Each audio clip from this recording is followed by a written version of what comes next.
Season 3 is here after the longest wait for an update in DRG's history. A new season theme, event, and warning take front stage for new content, but coming along for the ride, there's 4 new grenades, more cave variety, a small addition to deep dives, a new performance pass, and all sorts of little things to dig into. Before we start, I'd like to mention I'm on an experimental build of the game while writing this, so some of the gameplay might feature some differences. Some of the smaller details like equipment stats probably have changed a little bit since I'm talking about them, so just keep that in mind. I'm so excited to talk about Plaguefall, and I don't want to wait anymore, so let's get moving. There is currently a comet passing through the star system, which would be alright if it wasn't spitting out a bunch of little meteors onto Hoxies. These contain a lithophage, which is a life form that bores into rock and stone, and worst of all, it's carrying a dormant infectious virus with it. As these meteors age, they evolve into contagion spikes, which spread throughout the terrain of the planet, producing yellow pustules containing the virus, which was quickly named rockpox. Contagion spikes breed larvae that carry the disease, frantically looking for a host to infect. Currently, only grunts and praetorians have been affected by this, but the results aren't pretty.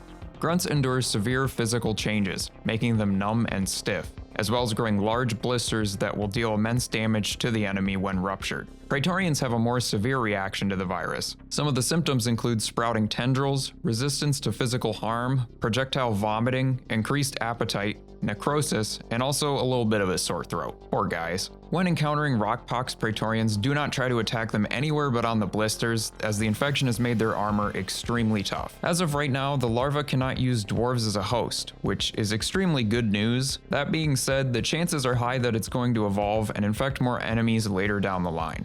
As you can imagine, this threat is very concerning to DRG, and they've put it on the highest priority to deal with. There are a few things that need to be done to combat this new threat. When you're in a cave, there's a chance that a meteor will be detected landing nearby.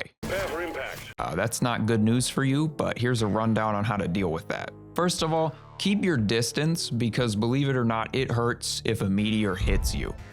Once grounded, head over and call down the brand new rock cracker modules. Hook these up to the highlighted spots on the meteor, piece it together with your trusty little tools, and get cracking. These modules need to be maintained during the event, as its durability will decrease constantly. Bounce between both modules to repair them and keep enemies off of them. If the durability drops to 0, you'll need to reboot, slowing your progress on the event. Once you break open the meteor, grab the dormant plague hearts. There's probably going to be around 3 to 4 inside there. For every 6 plague hearts you collect, you'll be rewarded 1 script in the performance pass, so don't pass these up. Get it? Because it's a performance pass, you don't pass them up. It's really funny stuff. I like this meteor event, it's pretty sick. Feels familiar, hooking cables up to a thing and defending it, but the machines draining health for the entire event makes it really engaging to do. There isn't really much downtime, and also compared to previous events, it's very short, especially when compared to the hacking events in Season 1 and 2, which felt a little too long after doing them so many times. Having these events be a shorter length leaves players feeling, hey, that was pretty neat and I'm down to do more of them. Being in a cave and hearing mission control call out that there's a meteor about to land near you is also pretty cool. Gets the blood pumping a little bit the first times you hear it. Also, I do love that when you deposit the plague hearts, the little tendrils from it show up on Molly. That's kind of fun. Dwarves can't catch all these meteors before it's too late though, and that leaves some caves filled with active contagion spikes that are spreading that yucky disease stuff all around Hoxies. Missions with a lithophage outbreak warning will have another main objective that has to be completed. There can be anywhere from 1 to 3 contagion spikes to deactivate per cave. To disinfect these, DRG sends down some new tools for containing rockpox. The Lithofoamer and the Lithovac are the 2 handy tools for the job. You're given 2 of each per drop. To clean up a contagion spike, you have to coat the yellow blisters in lithofoam and then vacuum the areas up afterward to remove the growths. While doing this, you're probably going to piss off some larvae and infected bugs, but you know, that's kind of the usual here. Once enough is cleared out, the spikes will deactivate. Sometimes it can be kind of difficult to reach some of the blisters, but if you have all 4 classes, I can't imagine it's going to be that difficult. The rockpox isn't going to be happy about you being near it though. If the infection gauge gets filled up, you'll get stuck in place and you'll have to break out of it like being frozen. Believe it or not, I love this warning. The addition of more complex warnings almost feels like mini mission types that can be layered over any objective, increasing mission diversity across the board. It also avoids the problem that sabotage missions ran into in the last couple seasons, where people got kind of tired of doing them since they were a season challenge. Now either of the Season 3 events can be in any mission type, and I think that's a really great idea. If you're aware, I made a video about a year ago called Cleaning in Video Games, and if you aren't, you should go watch it because it's great. I have a lot of experience with cleaning games because for some reason I just really love playing them, so this warning was actually a dream come true for me. I love stuff like this. An important part of making cleaning in a game feel great is making the entire process from start to finish extremely satisfying to do. Power Wash Sim is a great example of this, and another kind of different example is Viscera Cleanup Detail. The Outbreak Warning is more of a Power Wash Sim kind of satisfying though. Coating stuff in foam and sucking it up feels really good, and watching the Rockpox terrain deactivate afterwards is such a cool and rewarding effect.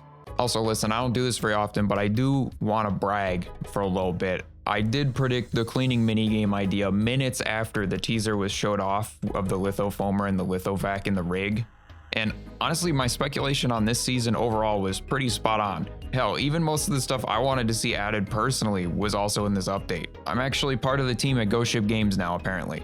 See, I'm on their new website. This warning has stirred a little drama between Power Wash Simulator and DRG on Twitter. It kind of hurts though. It's like watching my two best pals fight right in front of me and I don't want to pick sides. It's like watching my parents fight. I just can't choose a side there, you know? I mean, dwarves are better than gnomes, no doubt, but come on guys, let's get it together here. We can work this out. The main thing originally announced for this update was new grenades, and they're here. There's one for each class, and I think they did a really great job this time around. The Voltaic Stun Sweeper is an electric boomerang for Scout. So now that I've actually waited for something to come out before I decide whether or not it's good or bad, guess what? It's pretty good. The maximum carrying capacity of these is 8, and if you don't hit any enemies with one, it'll come back and you won't lose a charge. So you can sit here and just fling it around like an idiot. It's pretty fun. It can bounce 9 times and on impact applies electrocution, damage, and a 7-second stun. As you can imagine, the best part of the thing is the stun. That's a really long time to keep an enemy from attacking or moving. It's pretty sick.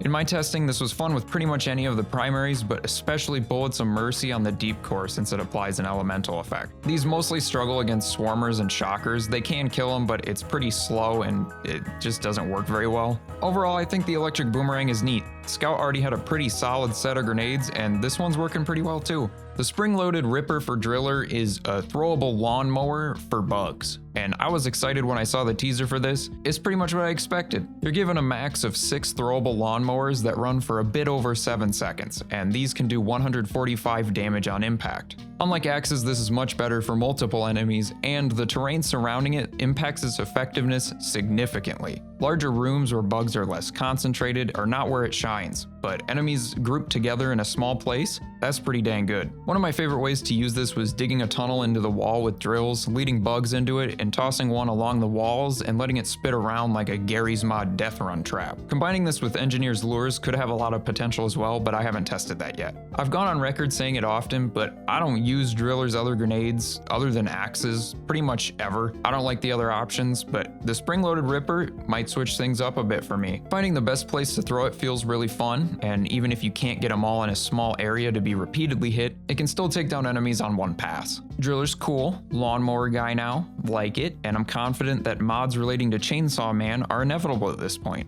Engineer's Shredder Swarm Grenade, also known as the SSG, didn't really seem that fun to me at first, but after using it, I completely 180'd on this. I love lures, I think it's one of the coolest parts of playing Engineer. It fits the class role perfectly, so taking that out of my hands is pretty hard, but I like how these fit into the class too. 2 of Engineer's grenades feel more defensive, that being lures and prox mines. And now there's 2 offense-oriented ones, that being the Plasma Burster, also known as the Teammate Murder Machine, and the SSGs. It's important to note that you can only have 1 swarm of shredders at a time, which is 5 shredders in total, 5 shredders at Freddy's, so don't throw multiple grenades at a time, it doesn't do anything. These are great to deploy when a large set of enemies is incoming, and I'd highly recommend fighting alongside the shredders to help them move from target to target faster. It's also handy for guiding attention from players towards enemies that might not have been noticed, which sounds like a small thing, but it can be pretty useful sometimes. You can slap them around, which I was hoping would have more of a use case, but it kinda is just a fun little thing you can do. If there's an enemy nearby, the shredder is gonna notice it before you do, and hitting them towards an enemy you want them to target isn't really a reliable thing. It feels awesome to have a swarm of little robots fight alongside you, and fits the class playstyle and personality perfectly. Engineer has such a great class identity, and I love how his character is formed around the content they add. It's such a unique way of making the class feel unique in gameplay and identity. This guy just steals mean stuff lately. He's been stealing the laser rocks and robots, and he just makes them friends. It's great. The Tactical Lead Burster is a grenade that shoots out 576 bullets around a room.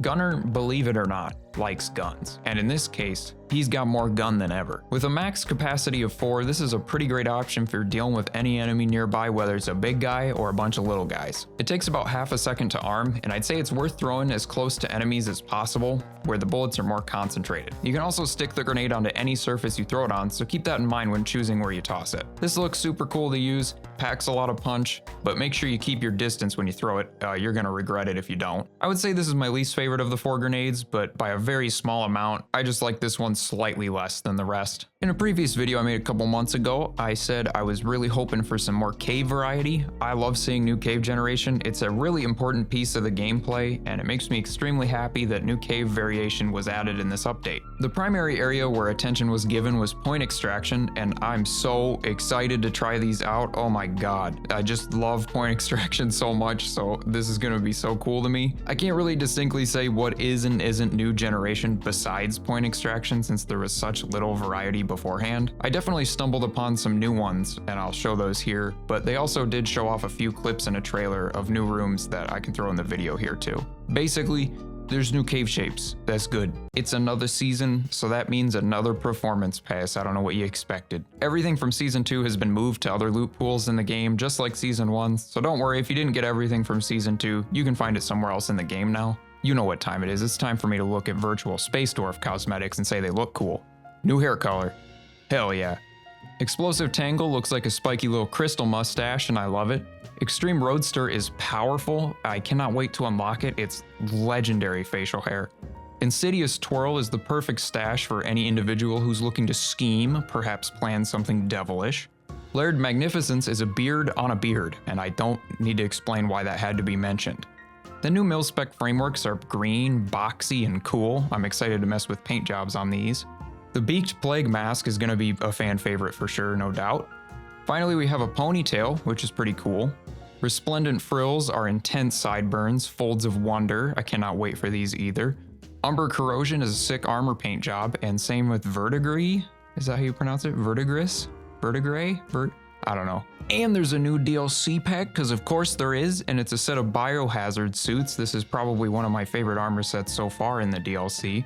4 sets of armor, 1 for each class, a helmet with 2 variants, a Biohazard paint job for armors, weapons, bosco, and pickaxes. This set has a lot of small details like little animated bits on some of the backpacks and the liquid animations in the glowy little canisters on the armor. Also, the masks look super goofy and cute. I kind of love them.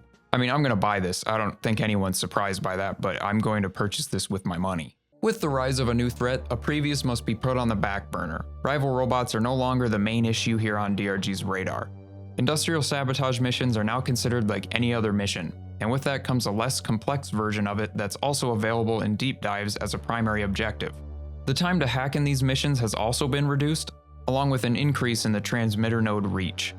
Rival robots have been nerfed quite a bit, reducing damage across the board from snipers, burst turrets, and patrol robots. Patrol bots also react to freezing now, making their metal brittle and adding a damage bonus. Rival presence warnings were added to the normal event pool, making it significantly less common and not required to be on the mission map at all times. And lastly, all of the rival events are in the general event pool now, with similar rarity to those surrounding it. Data cells no longer grant script or performance points, but reward credits and experience comparable to a Tyrant Weed shard.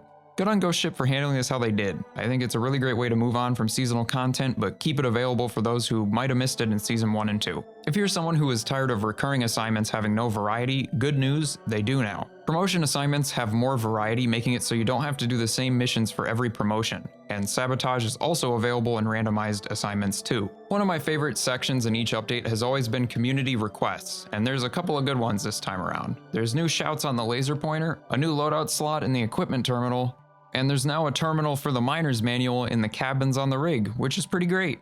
I do wish they would add random and season events in the miner's manual in some way though, because people are often very confused and overwhelmed by these in particular, so I hope they add that in the next update. And that's pretty much everything. There were some small bug fixes and improvements to performance, but other than that, that's all I really wanted to say. Plaguefall fits right in with DRG, adding a lot of new content that was designed with the complaints from Season 1 and 2 in mind. While it isn't as significant as 4 new weapons per season, I still think what they added here has a lot to offer, and I'm excited to play it with all my friends. The grenades feel so in tune with class identity, which is something I've been praising a ton this time around, but I think it's really important to continue to develop as classes get more items. It's important to make sure it feels like it fits with that class. I love all the little details in the space rig relating to this event, the map showing the meteors and being all red, all the little buggers that you can poke at in those containers, and there's even some smaller things that feel a little similar to our own experience avoiding a highly infectious disease, like masks and hand sanitizer bottles, which is a cute little detail. Season 3 is sick, both in the good way and the icky germ way, and I'm excited to play a ton of it throughout the end of this year. What's your favorite part of the update? Let me know in the comments. I hope you have a great time with Season 3, and I hope you're doing well. Thank you for watching my video. If you want to see more, consider supporting me on Patreon. Rockin' Stone.